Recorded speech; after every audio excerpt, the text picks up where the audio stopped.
Uderolal station लॻ ॻोठ अयूब बारीजो में ज़मींदार वली मोहम्मद बारीजो, सरवण कुमार, मोहम्मद नवाज़ बारीजो, मोहम्मद मूसा, मोहम्मद वरियाम बारीजो, रजब ऐं ॿियनि पंहिंजे हारनि भूरो मल, सूमार भील, गीगू भील, हरी भील ऐं मिसमात सुगरा भील ऐं ॿियनि ख़िलाफ़ एहतिजाज जी मुज़ाहिरो कंदे ज़मींदार वली मोहम्मद बारीजो इल्ज़ाम हणंदे चयो त मज़कूरा माण्हू मूं वटि 2 सालनि खां मुंहिंजी ज़रई ज़मीन ते हारपो कंदड़ हुआ। फसल में नुक़सान थियण बाद न्याणियुनि जी शादी में कैश रक़म वरिती हुई, जंहिं सबबि हुननि ते कुझु कर्ज़ थी वियो हो ऐं हुननि मुंहिंजो बसर जो ॿिज पिणु 50 किलो खपायो, जंहिं जा पैसा उन्हनि हारियुनि जे ज़िमे ते हुआ।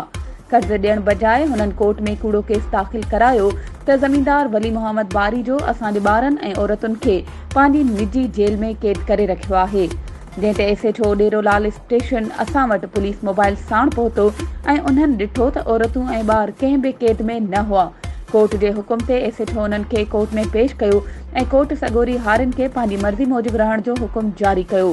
कोर्ट सॻोरी असांखे बाइज़त बरी कयो ऐं हारियुनि ते लॻायल इल्ज़ामनि खे रद्द करे छॾियो ऐं हाणे मज़कूरा हारी कुझु ॾींहंनि खां असांखे मुख़्तलिफ़ तरीक़नि सां हिरासत करण सां गॾु कूड़ा केस दाख़िल करण जूं पिणु धमकियूं ॾेई रहिया आहिनि। हुननि ख़िलाफ़ क़ानूनी कार्रवाई करे असां सां इंसाफ़ कयो वञे।